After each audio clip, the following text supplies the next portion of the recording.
You know, I find the more I get into reading, the more I start wondering about classics.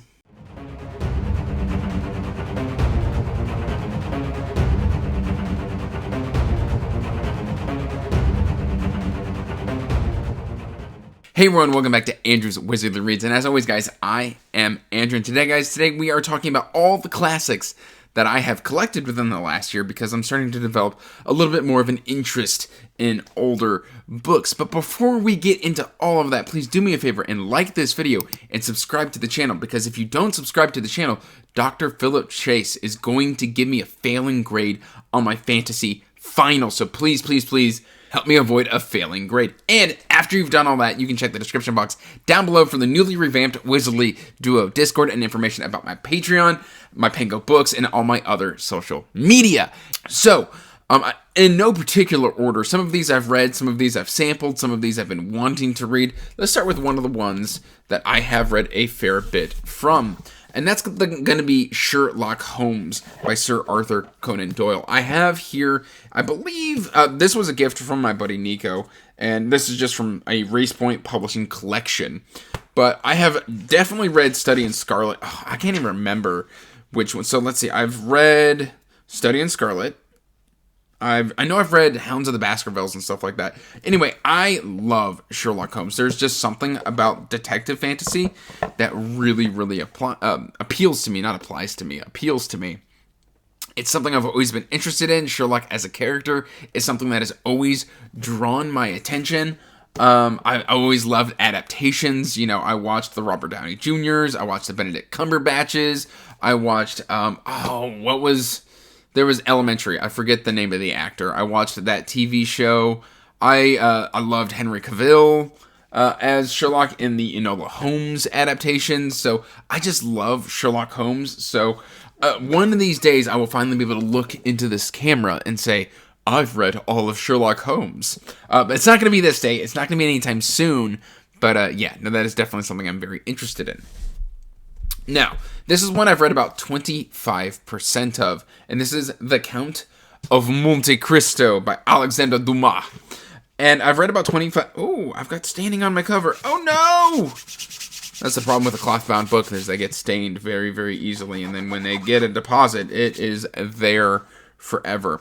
But the reason I put this down is I was trying to immersion read this, and I got about 20% in with non-matching editions. So if you don't know about The Count of Monte Cristo, essentially it is a translated work, but there's multiple translations. So it's like older French, I believe, is what the original manuscript is, and then there's different translations into English. And while they mostly match up, they don't always sync up perfectly. So the audiobook I was listening to did not match the book that I was reading physically. So I need to find the matching pair in order to then make my way through this, because this book is massive. This is one of the longest books I think I will have ever read by the time I'm done with it. And I think it was back in the days when authors got paid by the word.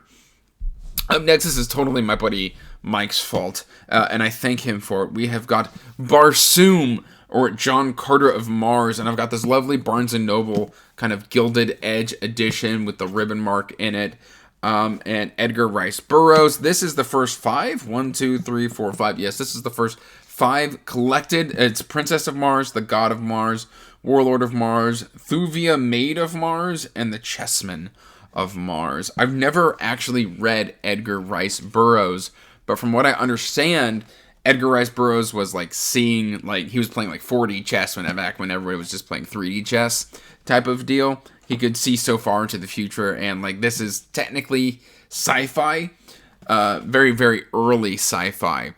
And it's just something I've been interested in because, you know, I grew up hearing about John Carter of Mars, but I never really got the itch to explore John Carter of Mars. And there was the movie adaptation that Disney did.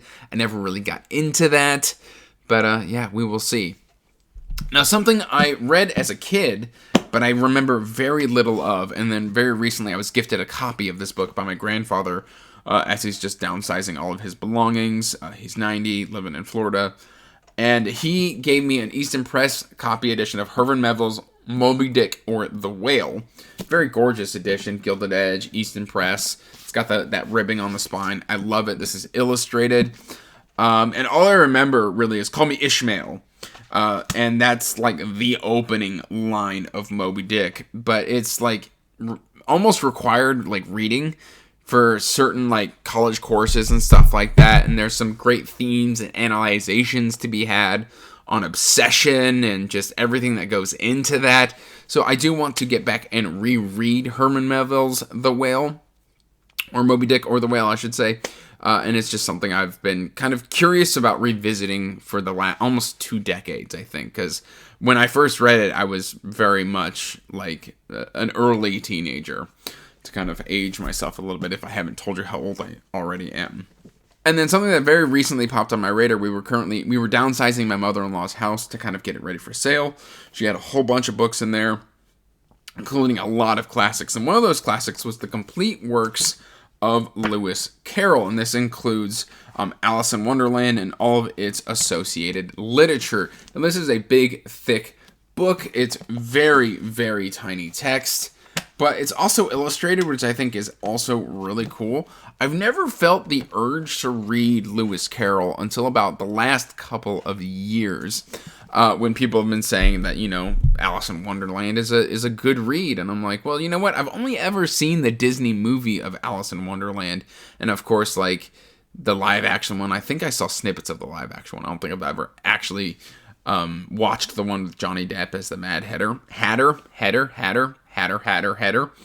I don't know, words. But it'd be nice to revisit it as an adult and just kind of look at that with fresh eyes. And then I think the rest of these books come from one of these doesn't come from my mother-in-law's house, but the rest do. And the one that doesn't is Agatha Christie's. This is a Hercule Poirot in the Orient collection. And I didn't know when I was like, I want to read the Hercule books, because I thought there was like 7. No, Andrew. No. There's not 7. There's like 32.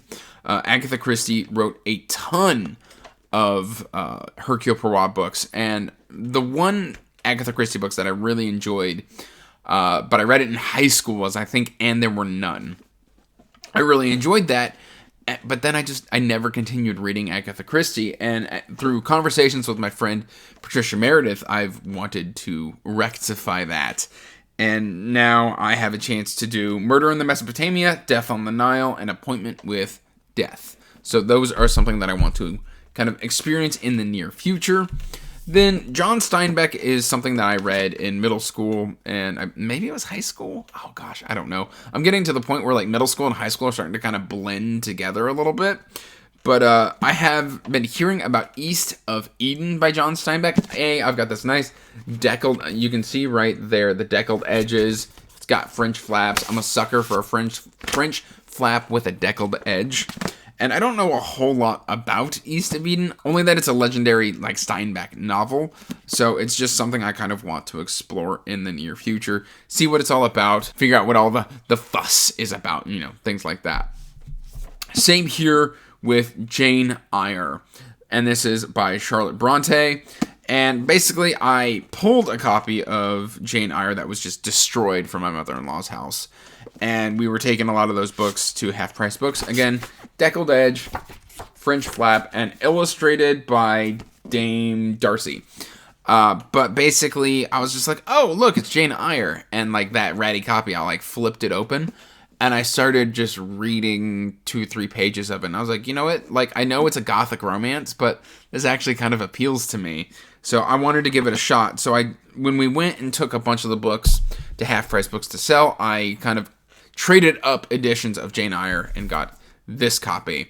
Because this is not something my mother-in-law would have purchased. She would have seen that art and been like, I'll take the more reserved one. But here we are. Then a couple years ago, my buddy Alan was talking about Rebecca by Daphne du Maurier, and I just kind of got interested whenever he would go, Rebecca!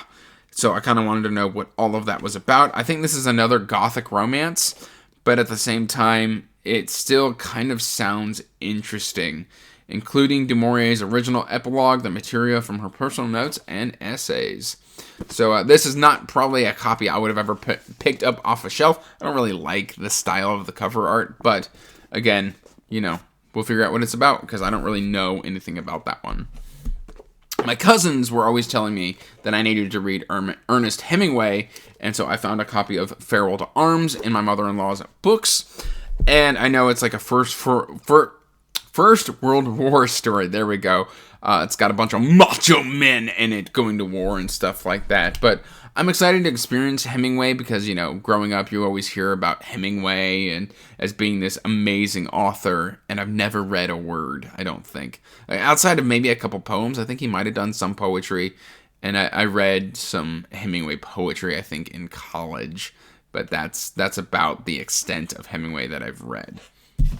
And then finally, after hearing my friend Evie tell me constantly that Frankenstein was her favorite book, I happened to find a copy of Frankenstein in my mother-in-law's collection, and so I kept it for myself. This is the first sci-fi novel, and it's supposed to be very, very different than what people anticipate and expect from Frankenstein, because when most people just think of Frankenstein's monster as being the whole of Frankenstein, and I think there's a lot more to it than that. And I've seen a fair few adaptations, even some stage plays of Frankenstein, so I think I'll be slightly more familiar with the book than I think I am, but we'll just have to see. Those are the classics that are in my collection and that I want to explore in the near future. We will be returning to your regular scheduled fantasy, sci-fi, and indie content in the near future, but I just kind of wanted to talk about these books that I had on my shelf and that I want to play and to read in the near future. That's all I've really got for you today, guys, so till next time, peace out, stay magical, bye.